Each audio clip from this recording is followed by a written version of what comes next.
자, 세계의 지금 발전은 시간이 흐름에 따라 계속되고 결국은 세계의 많은 비민주적인 체제, 공산주의 체제, 독재 체제를 유지하던 정권이 민주주의로 가게 된다고 서구의 정치 철학자들은 아주 그냥 확신을 했습니다. 근데 요즘을 보면 이런 것들이 민주주의 경향이 보이던 나라들이 다시 대부분 독재로 되돌아가고 있다는 겁니다. 언론들은 민주주의 성공이다, 민주화 임박이다 이런 기사를 썼는데 실제 결과는 그렇지 않다고 반성한 한 기자 칼럼도 봤습니다. 자, 그래서 민주주의는 어떻게 무너지는가 책도 있고 옛날처럼 쿠데타가 아니라 연성 독재에 의해서 민주주의가 무너지는 과정, 거기에 SNS가 동원되고 또 더 나아가서 국민들에게 포퓰리즘을 던지면서 무너뜨리는 그런 내용들이 굉장히 많이 등장하고 있습니다. 그래서 민주국가라는 것은 고도의 민주주의 경험이 축적되어 실천에 옮기고 일정한 부분의 소득 수준에 도달한 나라가 아니고는 민주주의를 유지해 가는 것도 어렵다. 저는 그렇게 보고 있습니다. 그래서 한국처럼 축적된 민주주의의 역사적 전통과 타협과 화해의 경험이 없는 나라. 한국 일천하잖아요. 48년부터 우리나라를 가져봤고 그전에는 왕조거나 다른 나라 왕조의 식민지였죠. 자, 그리고 우리가 좀 잘 사니까 민주주의가 된다고 하지만 한국은 솔직히 중진국 후반에서 무너졌고 지금 대행하고 있는 나라로 봐야 됩니다. 우리 내부에 객관적으로 전부 섞어서 평균으로 낸 수치는 잘 사는 것처럼 보이지만 빈부격차가 극악해서 전체로 놓고 보면 일부만 잘 사고 다수는 잘 못 산다라고 봐야 되는 겁니다. 미얀마가 민주주의가 되기는커녕 다시 지금 대량 학살이 벌어지는 독재화가 진행이 됐고 또 2011년에 아랍의 봄이라고 했는데 그때 자스민 혁명의 주요 국가들인 이집트, 리비아, 티니지, 예멘, 시리아 중에 지금 민주주의가 정착한 나라는 하나도 없고 이집트, 시리아는 권위주의가 더 강화되고 또 리비아, 예멘은 내전으로 얼룩졌고 티니지에서는 대통령이 총리를 해임시키고 얼마 전에 의회를 정지시켜 다시 독재로 돌아갔고 또 홍콩에서는 민주주의가 완전히 뺏겨 버렸고 또 러시아도 지금 독재가 완전히 공고해졌고 베네수엘라는 파퓰리즘적인 좌파 독재 국가로 전락해 버렸고 이번에 아프가니스탄은 도적대들 손으로 돌아가 버렸습니다. 그러니까 민주주의라는 것은요, 그를 지키기 위해 싸우고 노력하는 일정한 국민이 없는 한은 지극히 취약하다는 겁니다. 자, 아프간에 대해서 그들 국민들이 노력하지 않는다라고 이야기를 하고 있지만은 자, 아프간이 왜 저렇게 되었을까는 여러 가지 요인이 뒤섞여 있을 겁니다. 그런데 문제는 무직이 직업이고 대통령이 저렇게 도주해버리고 대통령 자식은 미국에서 상류층으로 잘 살고 있고 그러면서 저 나라에 대해서 목숨 거는 사람은 서민들 일부밖에 없고 그런 속에서 이 자유번영이 오기가 쉽지가 않다는 겁니다.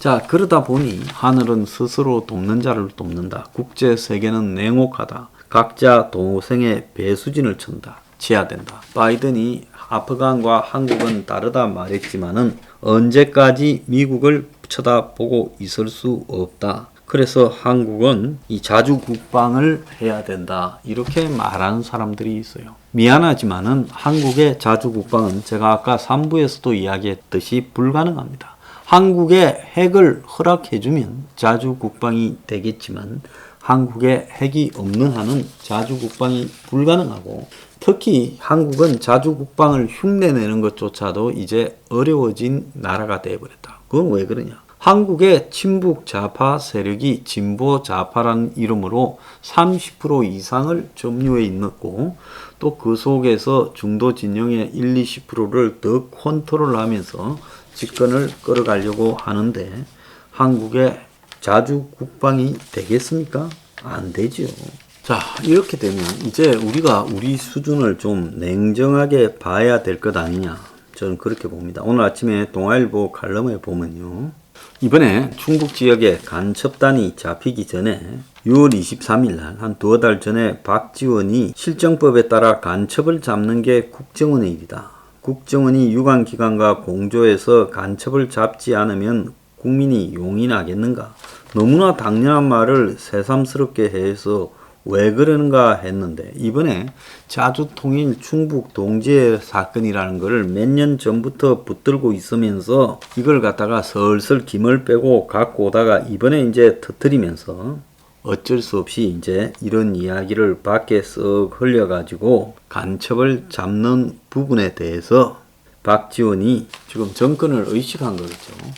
정권 입장에서 간첩 잡았다 하면 제가 괜히 시켰다고 아마 북측에서 싫은 소리 나올 거고, 그렇다고 박지원이 잡아놓은 간첩을 없다고 하다가는 나중에 문제가 될 거고, 그런데 이 충북 동지의 사건이 터진 이후에 박지원 신변에 관한 이야기까지 나오고 있다. 국정원의 원장이 간첩 잡는 걸 가지고도 미리 김을 빼고 또 정권 눈치를 봐야 되는 나라.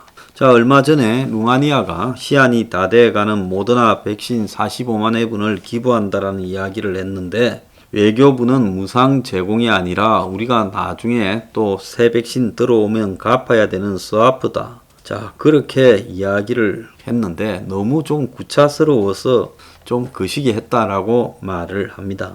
자, 문이 백신을 미리 확보하지 못해 죄송하다라고 말을 했으면 됐을 건데 지난해 하반기부터 백신 우려 문제가 터져도 K 방역이 있으니 걱정할 것 없다고 하다가 이제 와가지고 백신을 개발하는 나라에서 먼저 접종을 하는 것은 불가피하다며 현실을 인정하고, 그리고 그 나라에서 백신을 놓으면서 부작용이 어떻게 나타나는지 안정성을 관찰할 수 있어서 다행이다라는 한마디로 정신승리법까지 이야기를 하고, 그러다가 잘못을 인정하지 않으려 하니까 올 4월에는 백신이 급하지 않다, 화이자 모더나보다 아스트라제네카가 낫다라는 발언까지도 지금 김호란이 했는데, 그런 여자를 청와대 방역기획관으로 알리고 백신 부족에 대한 국민의 불만을 무마하려 1차 접종으로 다 단계에서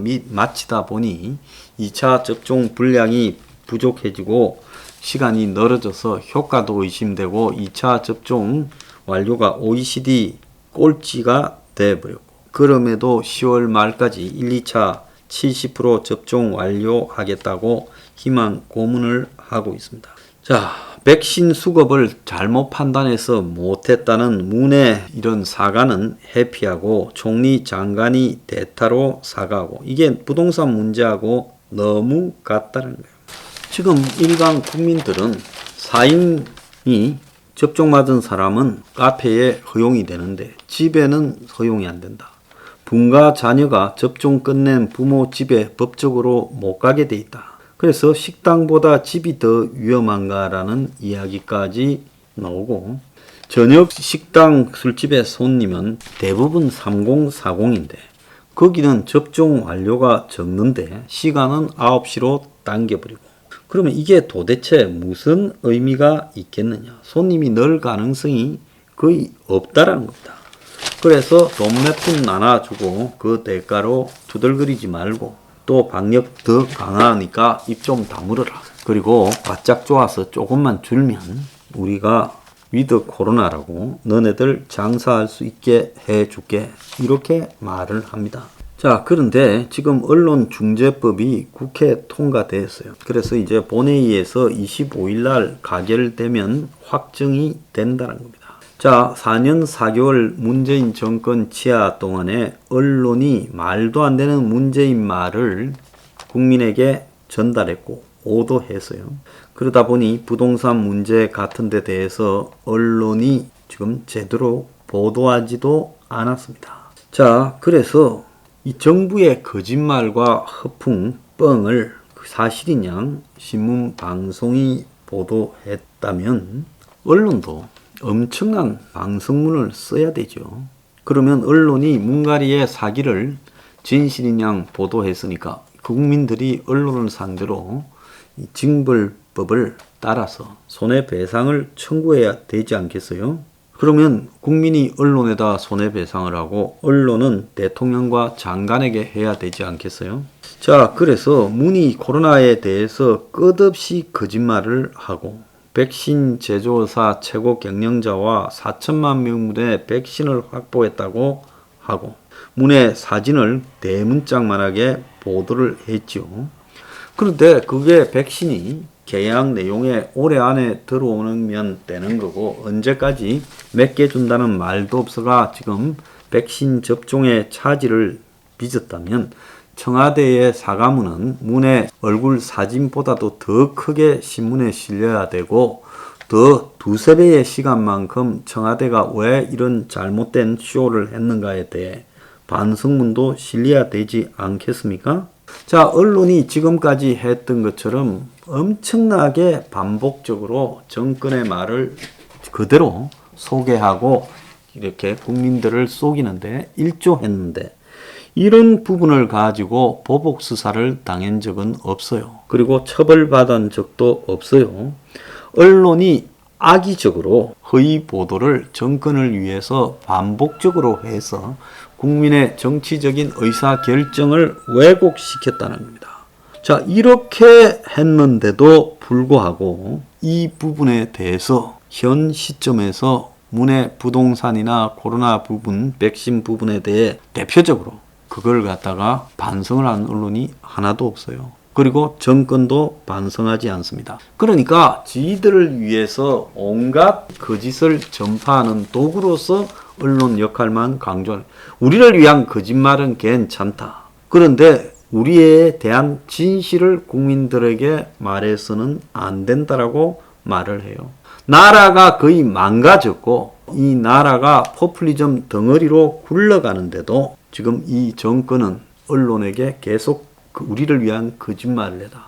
그렇지만 우리의 진실을 국민에게 말하면 너네는 죽는다고 협박하는데 이 부분에 대해서 제대로 말을 하는 국민이 하나도 없습니다. 자, 국민이 이렇게 각자가 모래알처럼 울뿔이 흩어져 버리는 데는 보수 정치인과 정당의 문제라고 봐야 되겠지요. 그런데 저것들은 저것끼리 싸움질을 하고 저것끼리 지금 권력 다툼을 하고 이런 식으로 망가져 가고 있어요. 얼마 전까지만 해도 4월 재보선에서 이길 때만 해도 정권 교체는 되지 않겠나 봤어요. 보수 고정표가 40이고 문에 실망한 중도 20, 그래서 더불당 지지 40을 이길 것이다. 자, 그런데 최근 조선일보 칼럼에서조차도 프레임 싸움에서 보수가 지고 있다는 겁니다.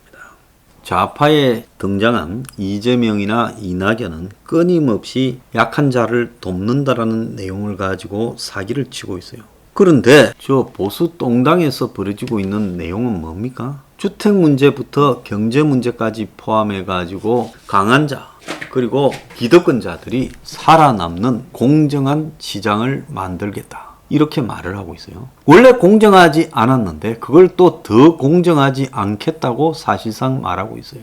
그들은 과거에 착한 보수와 착한 기득권이 있어서 모든 것이 저절로 시장에 맡기면 잘 돌아가는 시대가 있었다고 큰 착각을 하고 있습니다.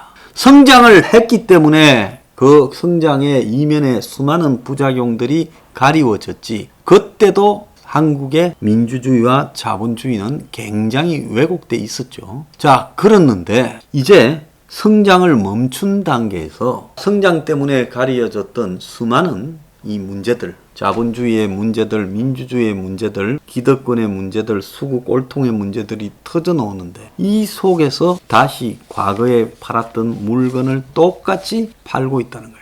자, 유행이라는 게 흘러가잖아요. 요즘 인테리어 보면 뭐 별별 형태의 새로운 인테리어 방식들이 유행을 하면서 과거 방식의 인테리어가 물 건너 가버렸다. 뭐 이렇게 말을 하지 않습니까? 그래서 새로운 사조가 나오게 되면 과거의 사조는 이제 아무도 쳐다보지를 않는 거예요. 그리고 새로운 시대에 과거의 방식이 맞지 않는 거예요. 축구나 배구나 야구도 과거에 하던 방식이 세월이 지나가면 이 전략 전술을 바꿔야 살아남지 과거대로 하게 되면 못 살아남는 겁니다. 근데 이 보수는요, 과거에 좋았던 once upon a time, good days가 있었던 것처럼 착각을 하고 있어요.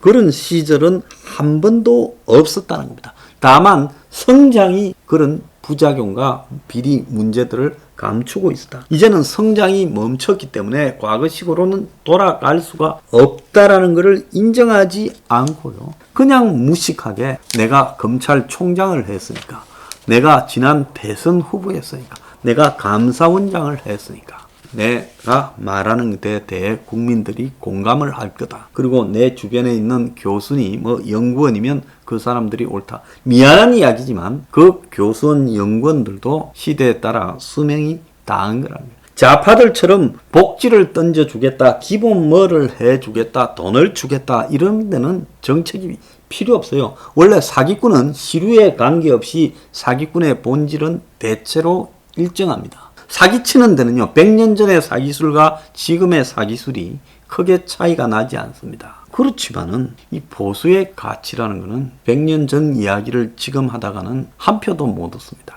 그런데 그런 걸 고칠 생각은 하지 않고 집구석 싸움만 죽으라고 하고 좌파들은 원래 사기꾼이에요. 그러니까 사기는 안 변해도 됩니다만은 보수가 정권을 뺏어오려면 좌파들처럼 똑같은 소리를 해서는 못 이긴다. 이 사실을 알아야 됩니다.